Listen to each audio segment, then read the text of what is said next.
एक और अपडेट के साथ हम आप लोगों की खिदमत में हाजिर हैं। एफबीआर ने एक और सर्कुलर जारी कर दिया है कैश सेल्स के हवाले से।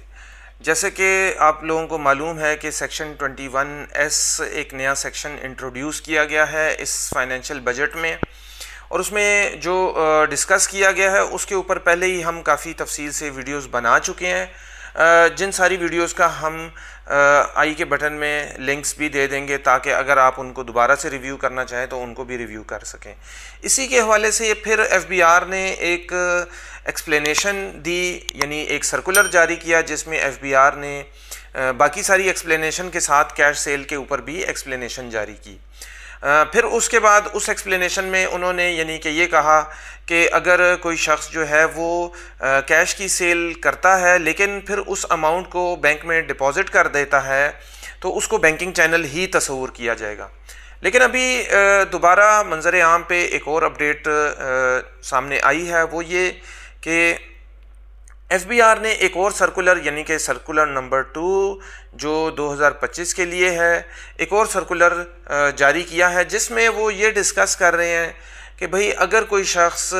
यानी दो तबकात को उन्होंने लिमिट कर दिया कि अगर वो 2 लाख से ज़्यादा की कैश सेल करते हैं, यानी उनके लिए 2 लाख की तो कैश सेल अलाउड है लेकिन उससे ज़्यादा की उनको कैश सेल की इजाज़त नहीं है। और वो दो तबकात कौन हैं? वो 2 तबकात, एक तो जो ई कॉमर्स के हवाले से कैश ऑन डिलीवरी करते हैं, दूसरा रिटेल आउटलेट्स यानी कि जो परचून की दुकानें हैं। तो अब पहले सर्कुलर से जो नज़र आ रहा था वो ये था कि अगर आप बैंक अकाउंट में जमा करा देते हैं पैसे तो फिर वो बैंकिंग चैनल ही तस्वूर होगा, लेकिन ये अब एक नई एक्सप्लेनेशन उन्होंने निकाल दी। तो एक्सप्लेनेशन को डिटेल से पढ़ते हैं कि इस एक्सप्लेनेशन का अब क्या मतलब है और इससे अब इन दो जो तबकात हैं उनके लिए क्या चीज़ें सामने आएंगी। अच्छा जी, अब वैसे तो ये 12 अगस्त इसके ऊपर डेट है, लेकिन ये 15 या 16 अगस्त को अवेलेबल हुआ है वेबसाइट पे। उससे पहले ये अवेलेबल नहीं था 12 अगस्त को।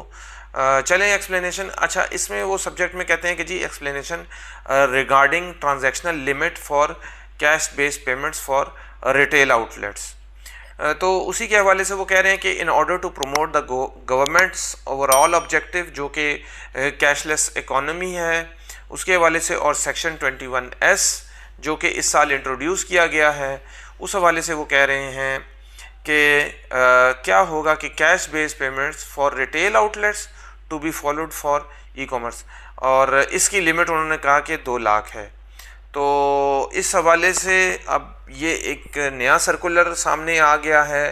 पिछले सर्कुलर का। अब इस सर्कुलर का क्या नतीजा निकलेगा, क्या मतलब निकलेगा, ऐसा जो फेस ऑफ द सर्कुलर है वो तो यही है कि इन 2 तबकात के लिए 2 लाख से ज़्यादा की कैश सेल यानी अलाउड नहीं है, और अगर वो करेंगे तो फिर उसके हवाले से उनकी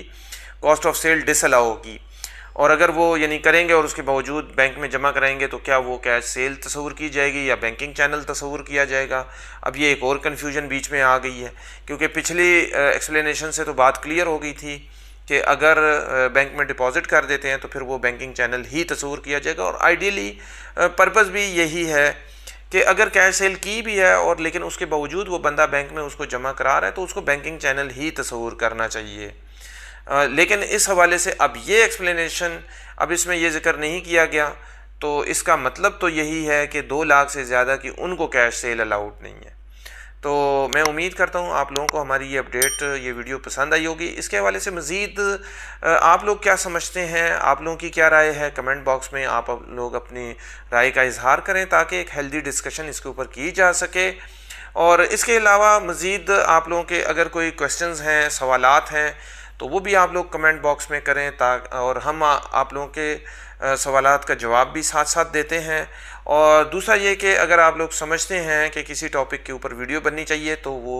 भी आप लोग कमेंट बॉक्स में सजेस्ट कर सकते हैं।